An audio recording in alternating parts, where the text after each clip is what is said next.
How's everybody feeling?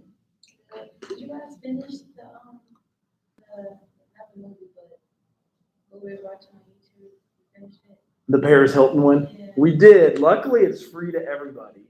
And it is filmed, like the last class let me film it. So you can either watch it in that link or it gets pretty exciting. We watched it on Thursday. So we are kind of, I know it's not as exciting of a class, but we're kind of getting into the attachment theories and stuff that maybe even Paris Hilton didn't get to experience a lot of. And a lot of us don't, and it affects our relationships the rest of our lives, which is so forming that strong emotional tie to your caregiver, whoever it is. So it does not have to be your parents, like you could be adopted, you could have grandparents raising grandchildren, you could have even a brother or sister, but the parent-child tie is biologically programmed to form a close bond. That was researched by Dr. Bowlby. And then it's easier when a baby is responsive to an adult because it creates that positive feedback loop. So there's a lot of research on that. There's the implications for functioning. So interpersonal skills, self-control, and even school performance. So this is one that is famous. It's called The Strange Situation. And I wanted to show you guys The Strange Situation. They did this research like way back in really like the 1960s. And it's from Mary Ainsworth, and it's still true to this day.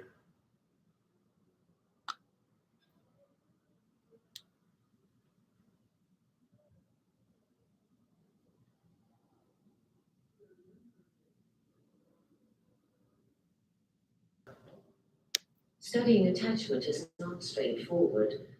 One way is to observe the children in the home setting relating to mother, father, or other children. But can the essential elements of home life be translated into a standard laboratory setting for controlled scientific study?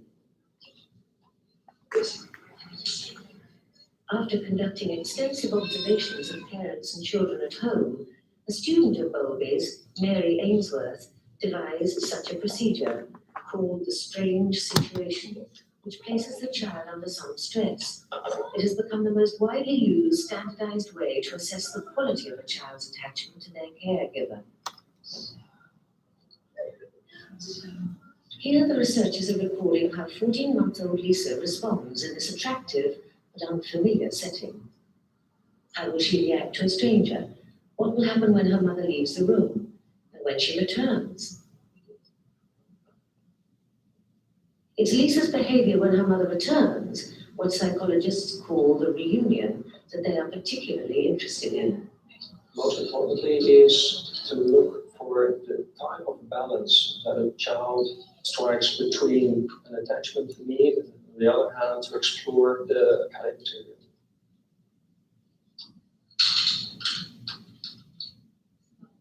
Once Lisa has settled down to play, a stranger enters the room and sits in a chair reading a magazine.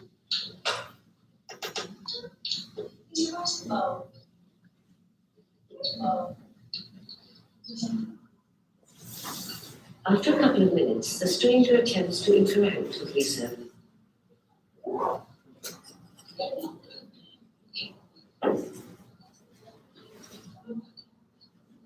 Soon after, Lisbeth gets a cue to leave the room. The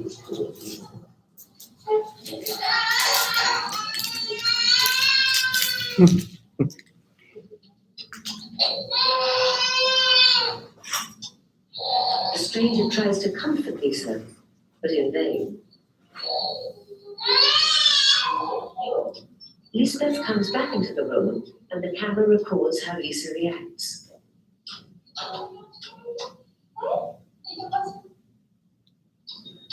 Now the first part of the procedure is over, and Lisbeth settles Lisa down again. The stranger leaves them alone together.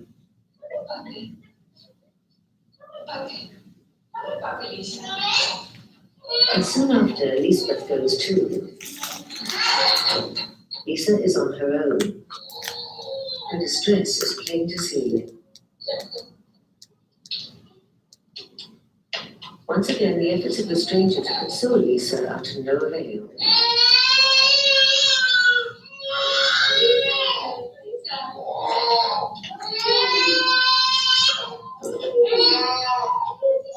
But Lisbeth manages to calm her almost at once, and shortly afterwards the observation ends. Lisa showed outward signs of what's called secure attachment. Can these signs give us an idea of what's going on inside the child's mind? John Bowlby used the idea of an internal working model to describe this. Howard Steele, another attachment researcher, explains what this means. Some people express the internal working model in the following terms: that the child who behaves securely, if you like, in the strained situation, has a model of the parent as available and loving, and a complementary model of the self as worthy of that love. When data from a number of strange situations are coded and analyzed, secure attachments are usually found in about 60% of the cases. Quite nice. Another child, 1-year-old Eva, clearly behaves differently from Lisa during the first part of the procedure after she's been left alone for a short time. She's first glancing at the mother, then glancing again at the mother. I would expect now that she would seek proximity, a little bit distracted by a stranger.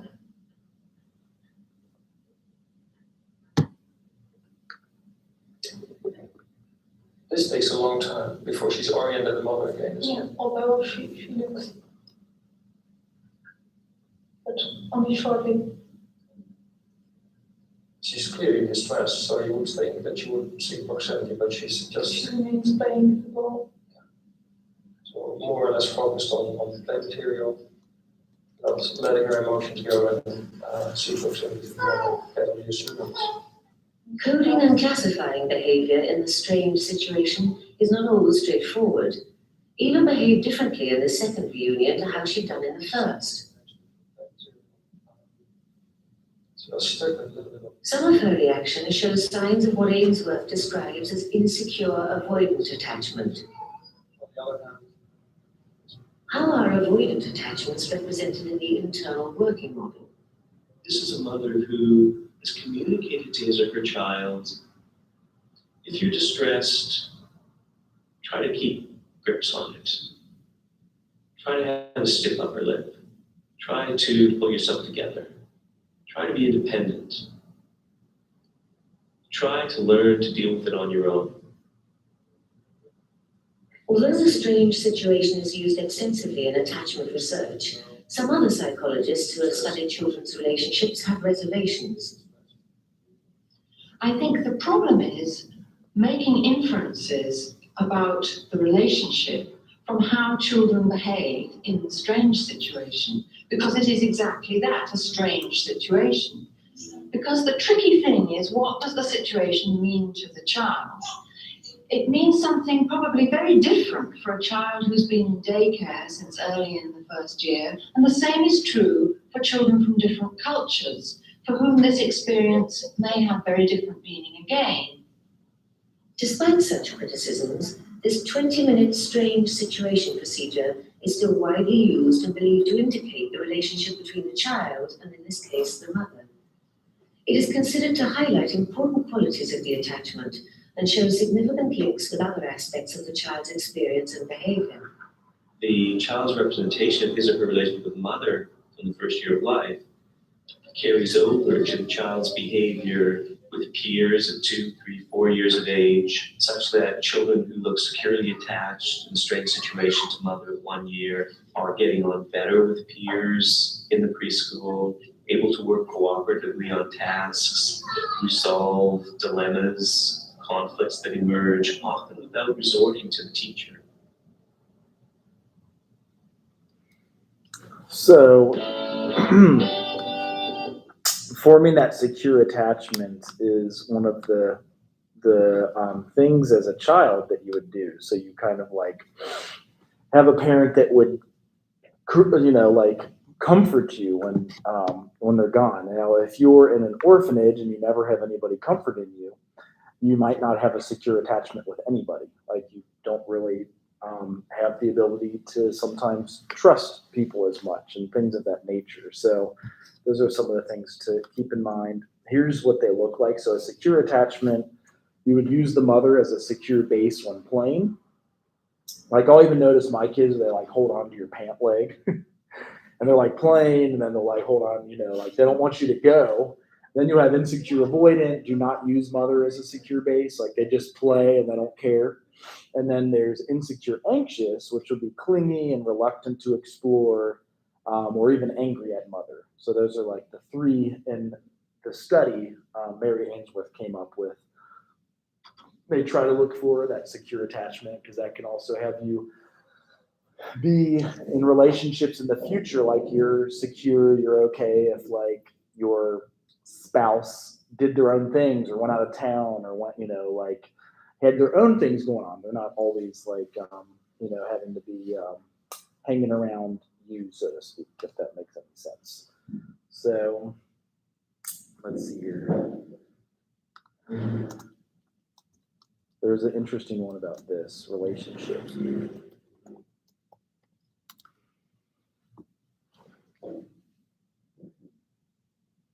It was from 1969, so it was a while away. It might have been secure attachment.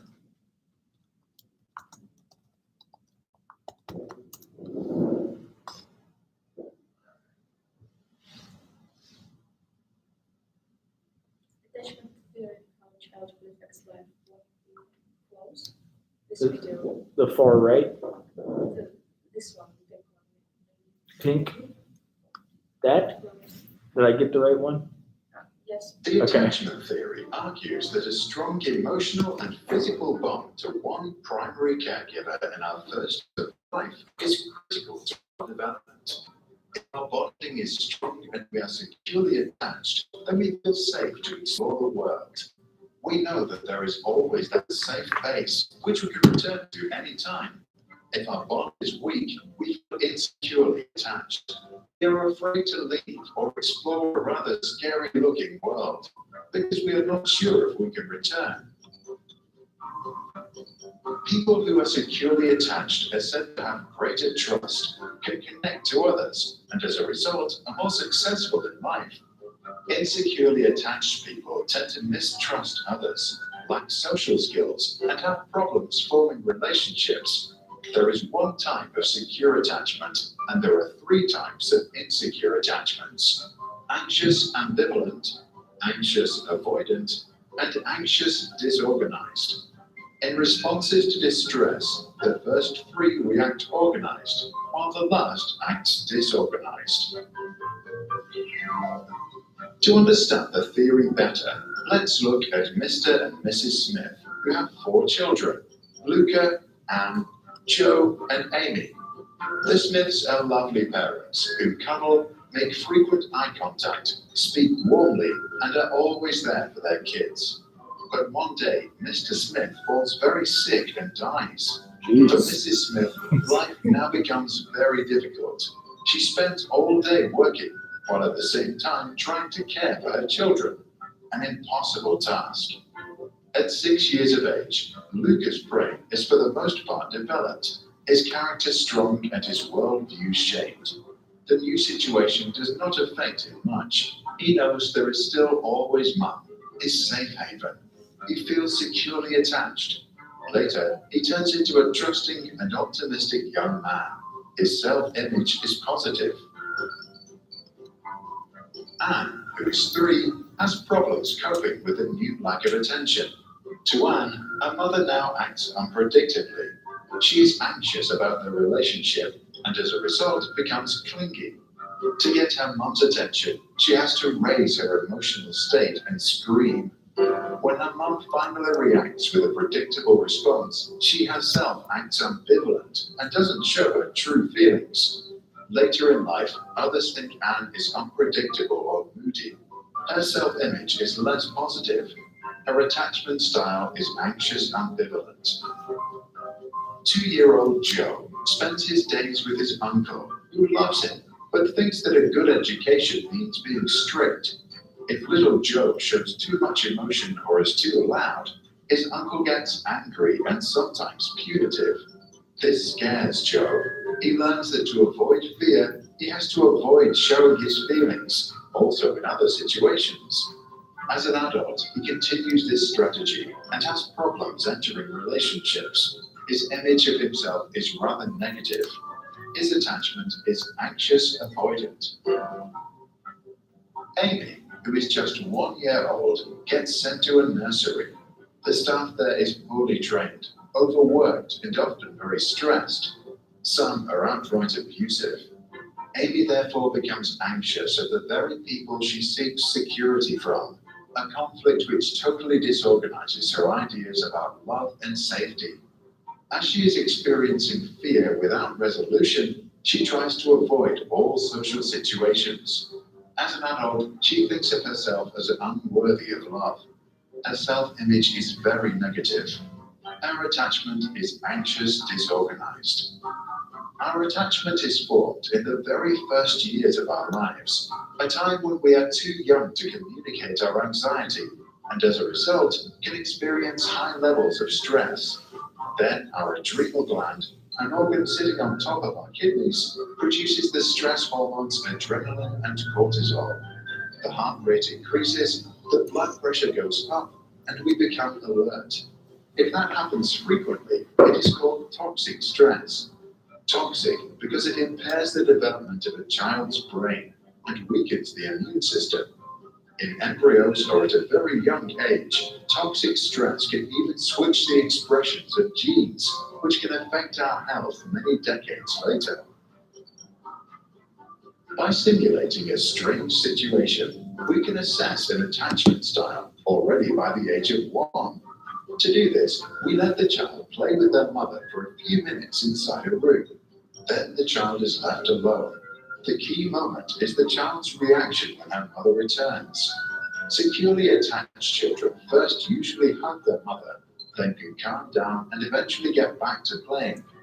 Insecurely attached children can be ambivalent and avoidant. Some can't stop crying or refuse to continue playing. The long-term effects of our attachment in the early years are well documented. Using the theory, researchers at Minnesota University were able to predict already at age 3 if a child would drop out of high school with 77% accuracy.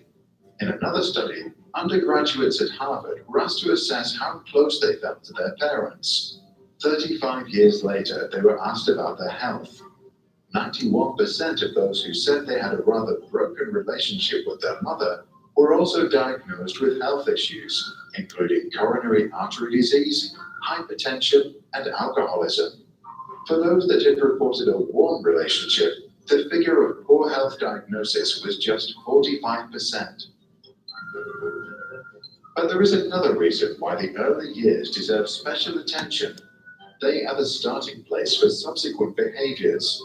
A kid that feels securely attached at age 2 can make friends at kindergarten.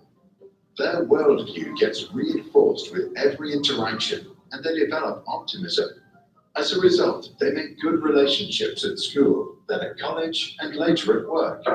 Highly insecurely attached children can miss out on this opportunity.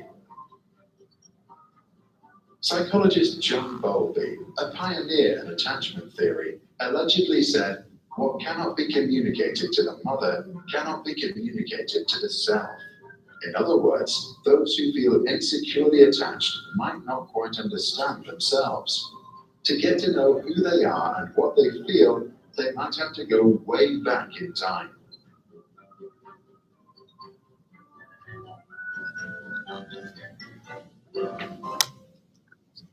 So that's another breakdown. Interesting. What do you think? I trying to figure out what is my type. Right? Yeah. I don't even know what mine is because I probably had a lot of those different situations. Like my dad would work as much as he could, so he'd be gone 60, 70, 80 hours a week sometimes and just tried to work. And my mom was always there and helpful, and she's still there. You know, they're very old, but it's interesting that it affects your future relationships. It's like, really? I guess it is because when you're a child, your parents is your whole world, Mm-hmm. and it creates your attitude to the world in general. Mm-hmm. If they are with you, you're trustful, and you have this issue to everyone. Mm-hmm. And if your parent is unpredictable, you will think that the world is an awful, unpredictable place. Mm-hmm. Right? Yeah. Makes sense. Yeah. It's definitely you know, it was good they did that research when they did, because it kind of shows some of the things that can come up. And they showed at those young ages. So you have a sense of self as an object by 18 months. They were saying how the 1-year-old, they already know that dad's gone, and know you might not remember it, but you still like sense when your parents are there and helping you out and doing things for you and things of that nature. You also are active sense of self by birth. So, I mean, you obviously know when you're hungry, when you're tired, when you're annoyed, when you need your diaper changed, but you only communicate it by crying at that point. The task to develop a sense of self is separate from others. So, like, as you get older, you start learning how we're different. And then the mother's process of separation, individuation, and then implications for personality assessment and practice. So you saw that described in the video. The 6-year-old was okay. Like, he had already learned how to attach and had a good enough attachment to mom. The younger ones, as you go down the line, they became more and more complicated. And this is a big thing too. So learning how to self-regulate by like sucking their thumb or doing things to like calm themselves and not being dependent on the mom to calm you down and go to sleep. So this one asks, at what age does a baby obey when not in the presence of others? Like, what do you guys think? I know it doesn't. 1.5 years? It's possible, yeah. I guess it depends. All the children are different. I guess up to 1.5 is the last chance, but it is like nearly 1 year old. Should probably be. Yeah, I know, and I guess it would be different for everyone. Is I could see like 2.5 to 3.5-year-olds. They don't put you into preschool till you're 3 or 4 around here. So I guess it depends a lot about the parents, how they act. Because if this child is crying and they always calm, child has no need to calm himself, because parent will come and do the job. So if you increase this behavior, it might be cancelled up to 3 years. Yeah, it's definitely something that they do say our age of reason is at the age of 7. So you like kind of start learning right from wrong at the age of 7. I know that's different than being able to obey when in the presence of others, but just that's why a lot of times in like churches, in spiritual ceremonies, they don't give you some of the like sacraments or whatever it may be until you're like 6, 7, 8, 9, 10, like confirmation or first communion or stuff like that. They wait till you're a little bit older and kind of understand things. It also asks, what role does the process of self-referencing play in the self-regulation of behavior? Like knowing that you can calm yourself down. And this says the responses from others influences moral development, but the implications can be to avoid certain responses. Like in the video, it even showed the kid's afraid of like the 1-year-old, it was the youngest, they said like they weren't sure if the person would even be there for them. So they were almost like unable to trust anyone in the world is going to be there for them. So that was kind of the damage that was done there. And they're afraid of like disappointing. So you almost, they said she felt unworthy of love even. So it's like, it's interesting that it goes to that length. So some of the strengths and hazards again. So with attachment problems, you could have failure to form an attachment or the loss of a caregiver, which happened in there. So like dad died and then you never get that experience with dad. Again, you could have a stepdad come in and fill that. As in the film had in the previous class, like the guy had a stepdad kind of helped. Right, yeah. So that certainly does help, and that can be one of the things that help. So failure to thrive, it says this is more like when they measure you, like biology. So the child's weight is below 5% for average. It could be organic, which is an underlying medical condition. Maybe their digestion is off, and it could be non-organic. So a psychological condition, either emotional deprivation or difficult family situations. So those are two things as social workers we look out for.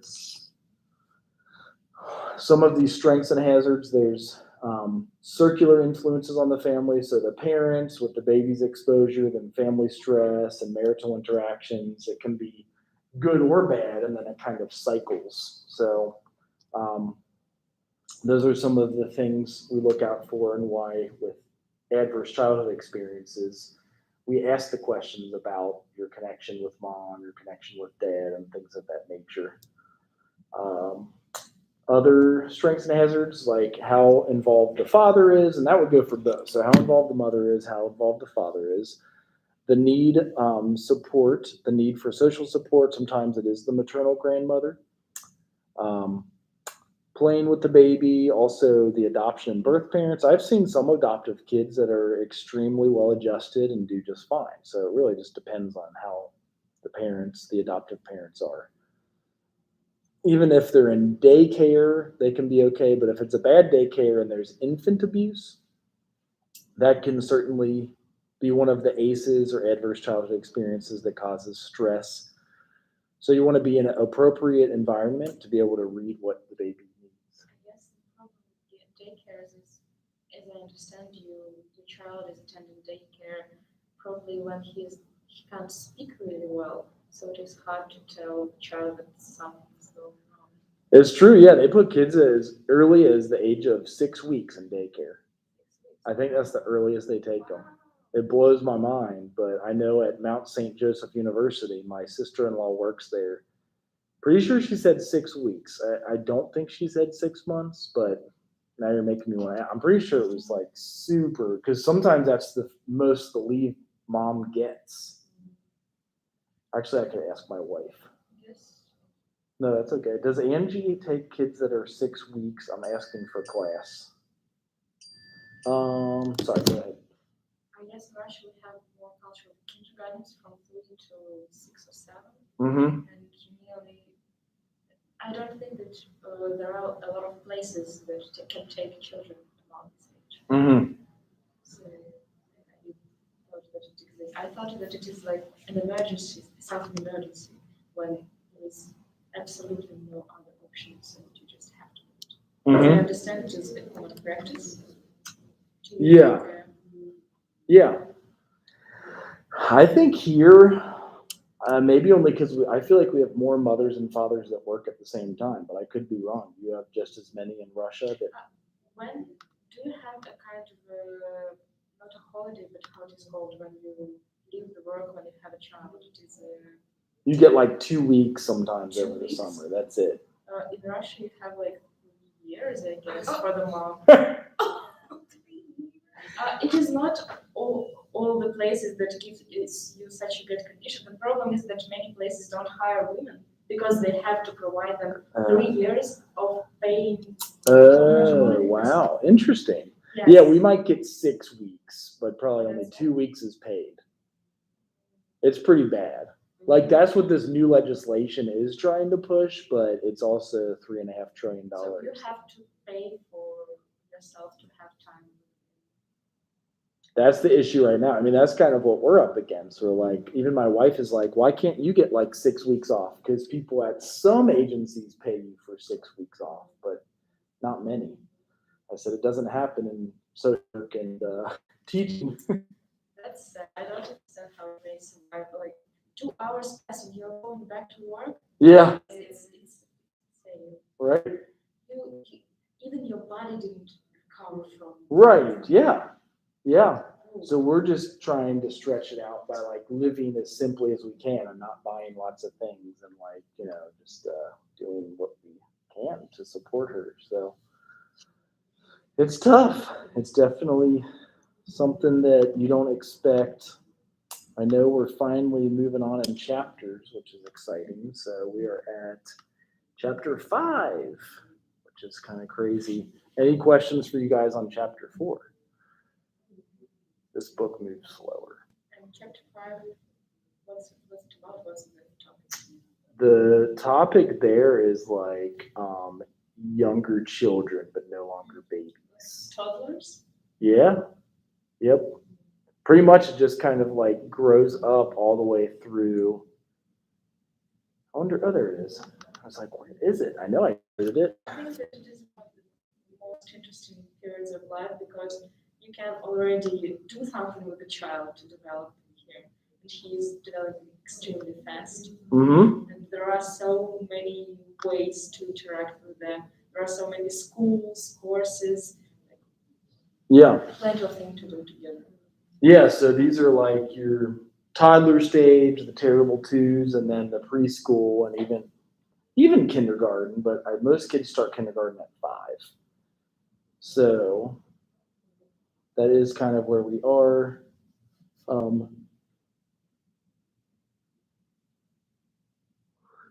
The theories, which we go over a bit more in Human Behavior in the Social Environment, Part 2. Erik Erikson is the theorist, and he's the one who came up with these. So these are the two.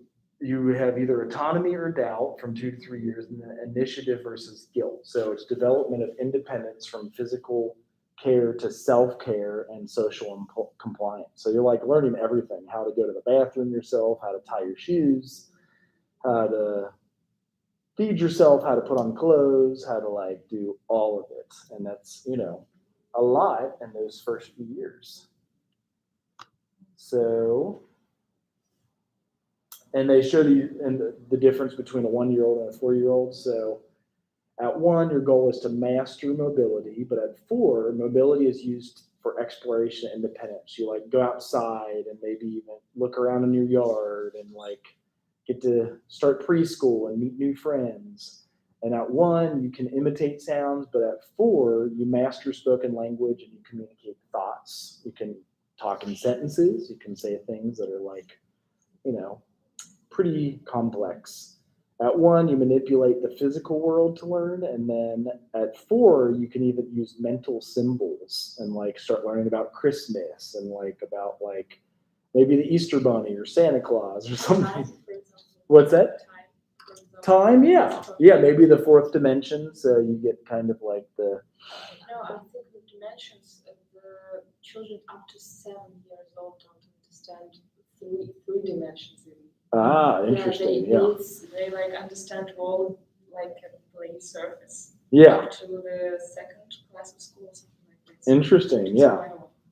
Yeah, your brain has to get so much stuff in those first 5 years that it's just like amazing. I guess your sense of self begins connected to parents. I have a 1-year-old, so she's like 15. She'll turn 16 months on the 14th, and she is kind of like, I guess when I get home, my mom, my wife will say, "Where's Dad? Where's Dad?" And she'll go and like run to the steps because usually I'll come in through the garage and go up the steps. I actually sat for a hospice this weekend, so I stayed up all night on Saturday, and then I slept from like 9 a.m. to 1 p.m. And she said, she asked, "Where's Dad?" And she ran to the steps, but she actually had to carry her into the room because I was sleeping. Like she isn't used to me being asleep at 1 o'clock in the afternoon. That was the only 3 hours of sleep that I got. So yeah, your sense of self begins to be connected to parents, but at 4 years old, you pursue relationships separate from parents. So you start getting friends, you start going to preschool, you start meeting others. This biophysical dimension, so girls develop gross and fine motor skills slightly before boys.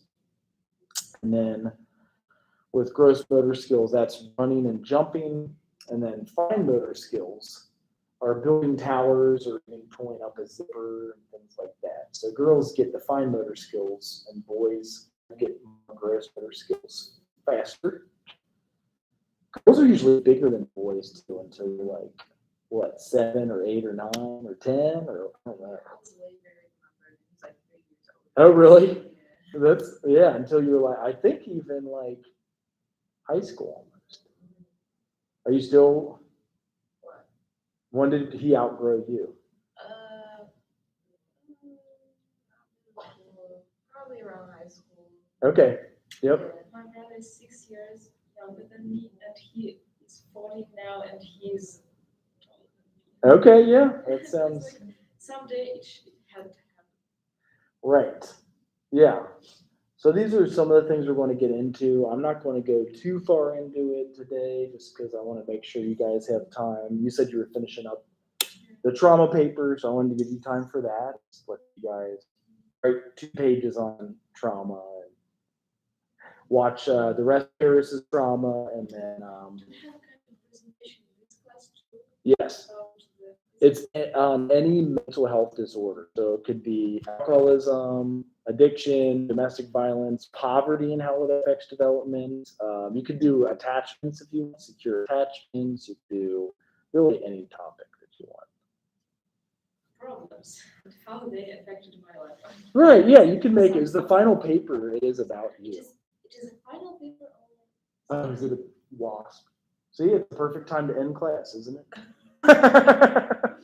Is that what you're saying? We better get the heck out of here. It's Oh, right, It's right. It is kind of frightening. Oh, it went out? Okay. one more time. If it is a final paper, or we should do a presentation in several weeks. Right, so the presentation, I'll give like a little, you could do it anytime in October and even November, and then the final paper would be, you can do them as the same thing. You can present on it and then write your final paper, 6 or 7 pages on the mental health disorder or your own life. In the syllabus, it actually is about your life and child development and like your secure attachments. So that's the options that you have. So it's kind of laid back. There's only, I guess an assignment due this month. Well, yeah, you have the trauma paper, and then you'll have the presentation end of this month or beginning of next month, and then start working on the final paper. When is the trauma paper due? I think you said it was Saturday, Yes, right? it was. But I left it open, so you Oh, still you still can turn it in. I'm not gonna get mad at you. Most teachers do, but for some reason I'm kind of laid back nowadays. Maybe. Maybe I'll get in trouble for it at some point in time, but right now I'm not in trouble for it. Right. Some people lay the hammer down like, nope, you got a 0.